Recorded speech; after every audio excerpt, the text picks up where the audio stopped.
ourselves a huge episode of Inside Lines on the first episode of September 2021. Welcome to the show. My name is Jett. Hope you are having a wonderful day. I'm back from Daytona. I am tired. We have a lot of stuff to discuss. I have a separate video going over my experience from Daytona. I'll have that up hopefully this week. If not, then maybe next week. Yeah, we got a lot of stuff to do. I'm extremely busy. I have a lot of videos I have to get to. I have a lot of homework assignments that I'm pushed back on. Alright, so we're not going to waste any time and jump right into it because like I said, we got a lot to talk about. We're going to start off with our Inside the Lines rapid fire 3 sorts to talk about. The first one, NASCAR Next Gen. Now usually, so far, all the Next Gen tests had been either made by NASCAR or had been single car tests. Well, this is, I believe, the first time where the Cup teams are going to bring their own Next Gen cars and multiple Cup teams will be on the track at once. Next Tuesday and Wednesday at Daytona, 8 Cup teams. Austin Dillon's number 3, Denny Hamlin's number 11, Chris Buescher's 17, Joe Logano's 22, William Byron's 24, Cole Custer's 41, Ross Chastain's 42, and Ricky Stenhouse Jr.'s 47 car will be on the racetrack for a Goodyear tire test at Daytona. NBC earned a 2.25 rating and nearly 4 million, just under, with 3.928 million viewers for Saturday night's Coke Zero Sugar 400 at Daytona. Now, even though that is a slight increase in viewership from last year, it is just a tick down in the overall rating. The Cup race was the second most watched sporting event over the weekend, behind one NFL game, but it was ahead of the BMW Golf Championship. And finally, Noah Gragson, who has won 2 Xfinity races for Junior Motorsports, has announced that he will return to the team for the 2022 Xfinity season. It'll be his 3rd straight year with the team, and it will mark now, it looks like, to be 5 full-time cars for Junior Motorsports in the Xfinity series. We know Josh Berry in the 8 car, we know that's confirmed. Gragson now coming back, that has been confirmed. Sam Myers also confirmed for a full-time season, and it looks like, although not confirmed, Justin Allgaier and Michael Annett will return next season in full competition. So yeah, JRM expanding big time, but still, nothing. They're not going to go to the Cup Series. If so, maybe not for a couple years. But right now, they're expanding Xfinity. It looks like they're going to have 5 cars on the grid. Now, people are wondering, I thought that was against the rules.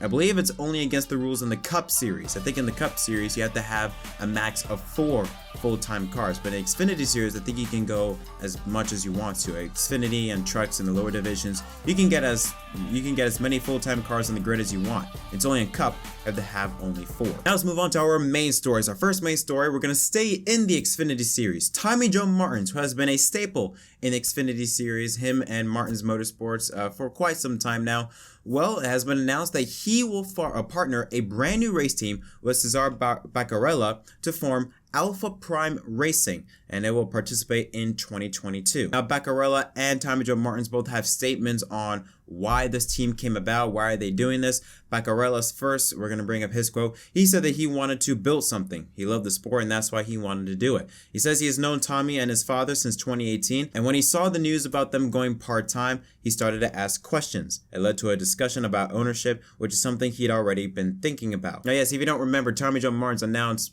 few weeks ago that he would be stepping back from his role in NASCAR competition and he will go to a part-time status. The reason being is because I believe him and his dad and Rodney Reisen, who are co-owners of Martins Motorsports, were taking a step back and going to a part-time basis. Tommy Joe said in a follow-up quote that he mentioned that his dad and Rodney Reisen, the co-owner of MMS, wanting to take a step back and propose the idea of a partnership. It's a perfect situation for both of us. He brings so much business knowledge and marketing savvy to the table for us. And obviously, I've been through the school of hard knocks racing wise. I think we complement each other really well.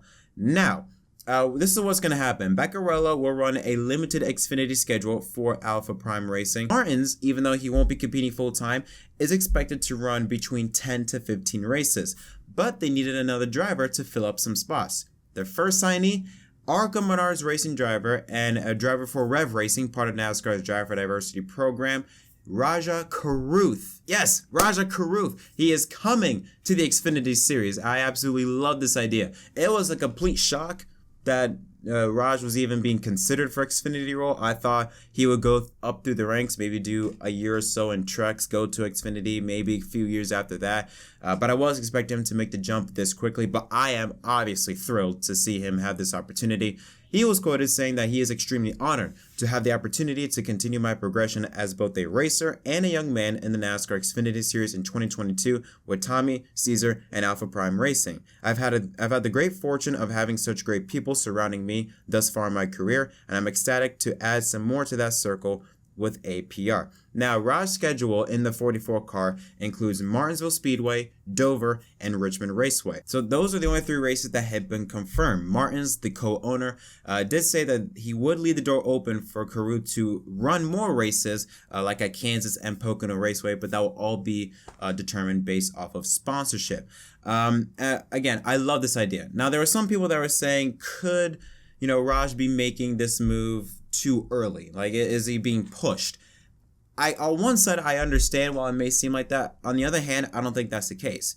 First of all, the ARCA series is a joke.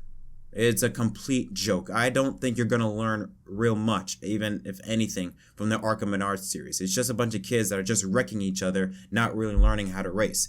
Truck series, maybe a year, but if you look at some of the drivers in Xfinity series, look at Josh Berry. He didn't compete at all in trucks. He just went straight to the Xfinity series and started winning. Raj has spent a lot of time racing on the short tracks already through late models and through what was then the K&N Pro Series, now the East and West Series for ARCA Menards. So he has a lot of experience on that background. I don't think that this move to Xfinity, I don't think this is a risk of him being pushed. And the thing is, I think the greatest thing about this move is that he's not jumping in a car that is, like for example, Ty Gibbs and a Joe Gibbs car. Then you will have such astronomical expectations for him compared to how Ty Gibbs has run. With Raj coming in with this brand new team, start from the ground up, it can be a way for him to learn, to nurture, to grow on how an underdog team works in the top 3 series of NASCAR, and also just focus on him and his craft and not have to worry about the media, not have to worry about outside sources, that are trying to, I guess you could say, try to build up a story when he just needs to go out there and just race. Log laps, learn, gain experience, because I believe he's got a lot of talent. When he does go to a good team, he can take that experience he learned from Alpha Prime Racing and apply it to his new team and go out there and win races and compete for championships. So I think this is a great move by Raj. Love new teams coming into NASCAR. Cool partnership between Cesar and Tommy John Martins, and I hope nothing but the best for them in 2022 and beyond. On to our next story, JTG Daugherty Racing, who has been in the NASCAR Cup Series since I believe 2007 or 2008. They have been fielding 2 cars since 2018, I believe, when they had the 37 and the 47 car. Well, last year, they sold one of their charters. I think it was to 2311 Racing, if I'm not mistaken. They sold one of their charters. So they had one chartered car and an open car. That open car was driven by Ryan Prix. And we were wondering, are they going to sell that? Are they going to shut down the 37 car and go back to a 1-car team? What's going on there? Well, Brad Daugherty confirmed it on an NBC Zoom call that JTG Daugherty Racing will go back to a single car field in 2022. Now, it has not been confirmed whether or not Ricky Stenhouse Jr. will be the driver. His contract is up at the end of the year, and JTG has not made an announcement on who their driver will be for the 47 car. Also, Ryan Prix, more than likely, since the 37 car is closing up shop, he's more than likely out of a ride for next season. The reason why for the change or for shutting down the 37 team and going back to a 1-car team, Brad Daugherty said this. He says, "We're not going to pursue another charter. When we started out, I had a good buddy who told me about 10 years ago, if you have one bad race team, why have 2? It just makes it more difficult. We want to be a really strong 1-car race company, and that's what we're going back to next season." On now to Formula One. Man, did you watch the Belgian Grand Prix? I hope you didn't, because if you did, it was a waste of 2 hours of your life, 2 or 3 hours of your life. Qualifying was incredible, but man, Sunday was abysmal. I mean, it was a farce. Not as bad as the 2005 Indy GP, but at least in the Indy GP of 2005, at least you saw a race. This was just an abysmal false hope for the fans. Having 2 laps race around the pace car. 2 laps, that's it. Oh, race is done. Like, no, that I I'd go as far to say that that race was a scam even, because fans came and we came all to see a race, and we did not get a race. I understand the racing conditions was not safe. I get that. But I don't know. I think you could have done something. Either postpone the race to a Monday, or even fill up a slot. Because I believe there was I know Qatar is being more than likely Qatar is going to take up one of the empty slots on the F1 calendar, but I don't know. Something could have been a lot better than doing what they did on Sunday. It was a complete farce. And Lewis Hamilton said it best in an Instagram post. He said, "Today was a farce, and the only people to lose out are the fans who have paid good money to watch us race. Of course, you can't do anything about the weather, but we have sophisticated equipment to tell us what's going on, and it was clear the weather wasn't going to let up. We were sent out there for one reason and one reason only. 2 laps behind a safety car where there is no possibility to gain or lose a place or provide entertainment to fans isn't racing. We should have just called it quits, not risk the drivers, and more importantly, refunded the fans who are the heart of our sport." And that's the thing, especially a place like Spa, which is one of those tracks where every F1 fan looks forward to. It's a cornerstone of Formula One. You think of Formula One, you think of places like Spa, Monza, Monaco. Those are those types of tracks you think of when you think of F1. And to have it end like that, again, it's a farce, complete farce. It would have been a lot better had F1 just say, you know what, we're not even going to bother trying to race, just cancel it or postpone it or do something. Not have us wait and get our hopes up just to ride 2 laps. It was ridiculous. But F1 also put out a statement saying that following the impact of the weather on the Belgian Grand Prix on Sunday, 29th of August, Formula One and the promoter are working through various options for ticket holders to express our recognition and thanks to them for their dedication and commitment. We will provide further details as soon as possible, as we want to thank the fans for their continued support and passion for Formula One. They're not going to do jack shit. They're not. or let's just say this. I want, and I'm pretty sure everyone wants the fans to get a refund. Either a refund or a free trip back for next year's Belgian Grand Prix.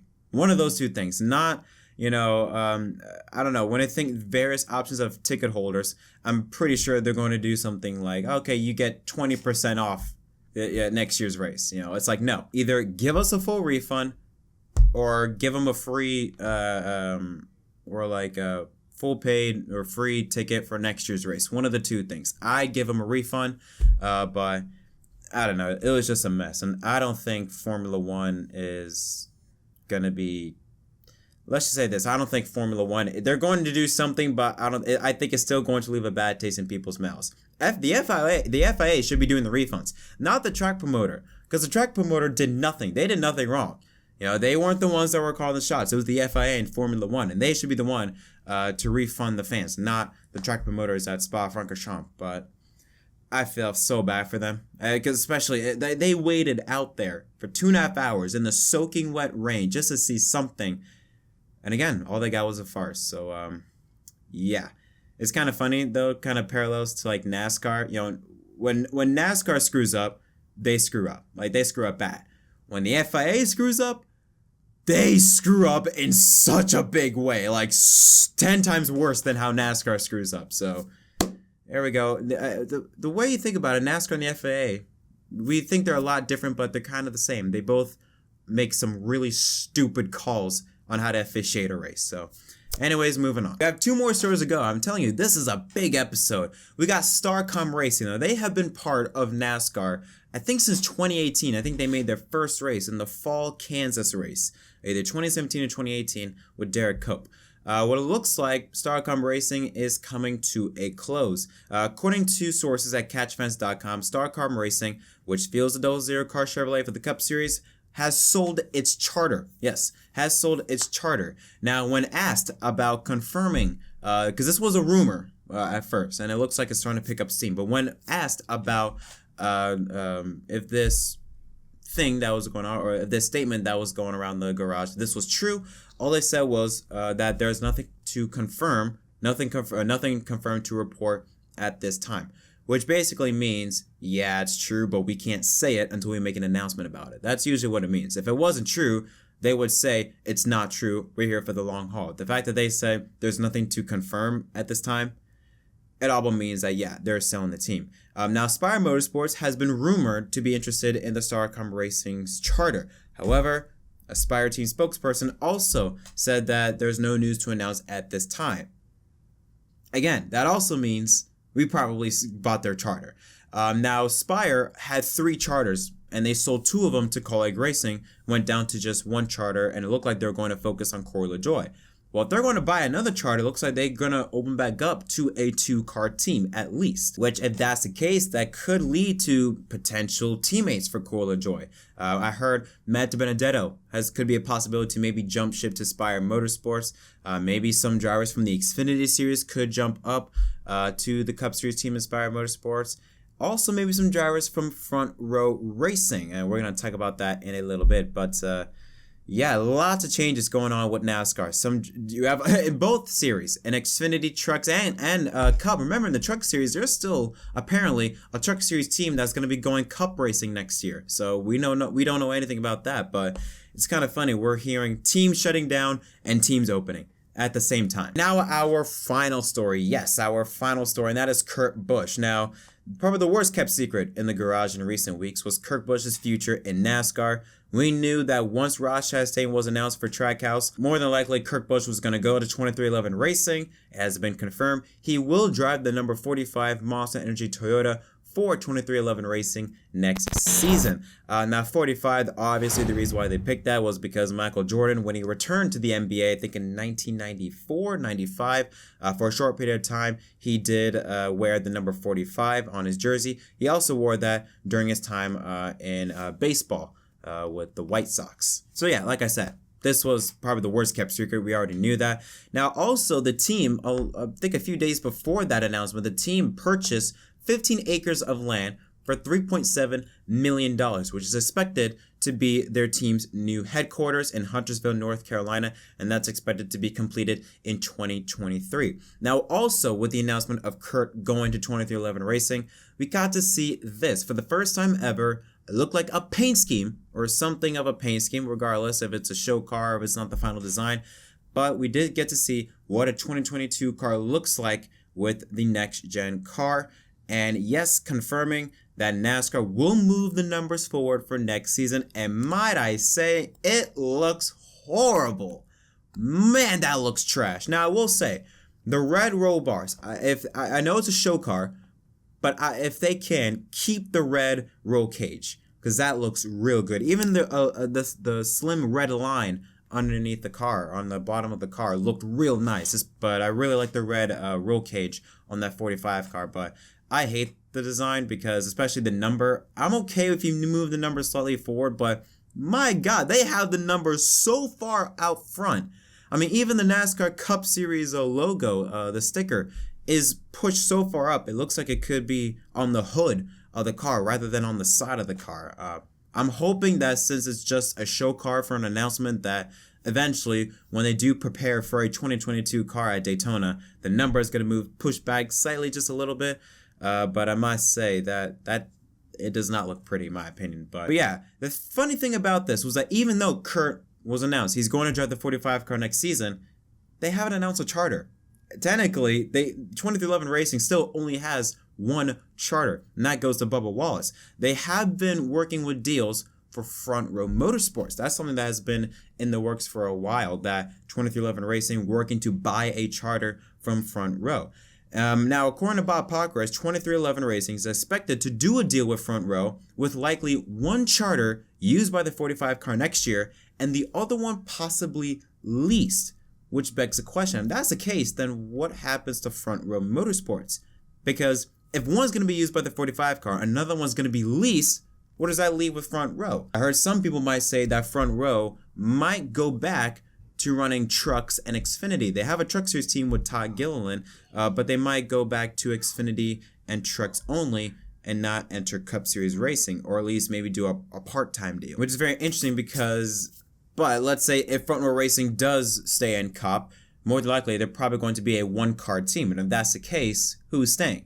More than likely it's going to be Michael McDowell. If they were to stay in Cup, Michael McDowell is staying, and Anthony Alfredo would be the one that's left without a job. But if Front Row doesn't have a charter to themselves, if one's going to be used, if they're selling one charter and another charter is going to be leased to someone else, then where does that leave Front Row? Where does that leave Michael McDowell and Anthony Alfredo?